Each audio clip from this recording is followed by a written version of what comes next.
Hello. Today I'm going to cook the most delicious, slow-cooked, short beef ribs. Now I've picked these up from the butcher and this is a really great cut of meat to sort of understand. You've got all the magnificent flavour of the rib of beef, but it is a much more economical cut to buy. So it's a very simple thing that you need to do, but the first thing and the first stage of the video will be browning the beef ribs within a sort of really hot pan, and then I will sort of move on to sort of adding all of the delicious bits of flavour and wine and beef stock and things, and it will be slow cooked in the oven. So again, it's simple preparation to begin with, quick bit of sort of initial cooking, and then it's a sort of pop in the oven and slightly forget about it for 3 hours. So I'm just going to show you the first process, which is just the actual cooking of these delicious looking ribs. And if you can, when you're with your butcher, they will naturally be very marbled, and this fat is incredibly important in the cooking process. So it's probably quite good to just brown each one at a time. And you want to brown the whole thing so that you get lots of dark, delicious flavour. So I'll put it down fat first. Actually, thinking about it, we can probably fit a couple or sort of 3 in at a time.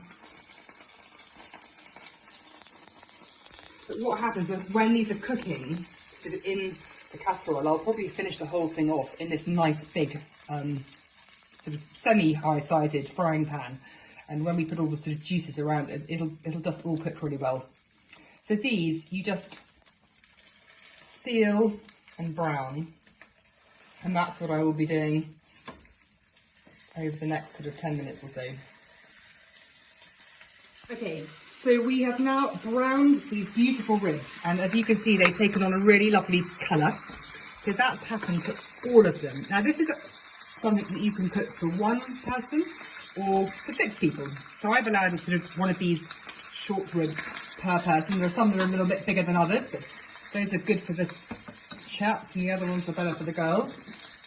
But it's beautifully brown, and what we are left with in the pan is some deliciously flavoured oil, and that's what we're then now going to add to the base of the sauce.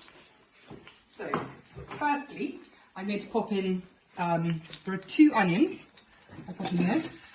Just going to give those a bit of a stir, and there's a couple of cloves of garlic and 4 bay leaves. And bay leaves are a really important flavour in this dish. So coat all with onions with all that delicious sort of beefy flavour. Now, in an ideal world you'd use celery, but I actually haven't got any celery, so I'm using a little tiny bit of celeriac that I've got left. So that's going to go in. There's a little bit of fennel and some carrot. And I haven't even bothered peeling the carrot. So it's some fennel and a little bit of tarragon.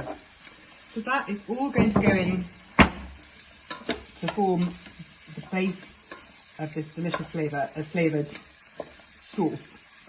Then we're going to add a little bit of tomato puree, probably about a dessert spoon, I would say. There is a tin of tomatoes that's going to go in.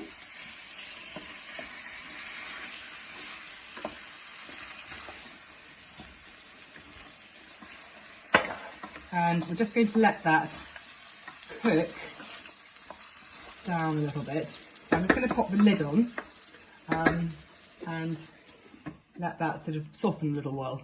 Okay, so we've now sort of cooked down this tomato-y bit and all the base of the onions and carrots and celeriac and things. And I'm now going to add the stock. It's just a very simple beef stock that I've made up, which is going to sort of form part of this sauce. So give that a bit of a stir. So that's going to go in. And then also I'm going to add in some delicious wine. Now, you can use anything you want. I just happen to have some extremely old some of my father's Tamsin wine, but it has a really great flavour, so we're just going to add that in to sort of complete the sauce. I'm then going to add in my sort of little magic ingredient, which is the red onion marmalade from Waterpick. This is, I quite often when I'm selling this and explaining to my customers when they're trying at food festivals and things, this is a really great thing to add, and it adds a little bit of sweetness and extra flavour. So I probably would use about 2 tablespoons in something like this. So in that goes, give that a quick stir. And then we're just going to simply just lay on top our beautiful ribs. So I'm going to just, it's easier probably to do by hand.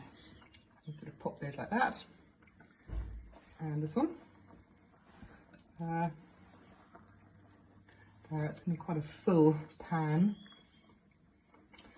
I like sort of little babies in a cradle.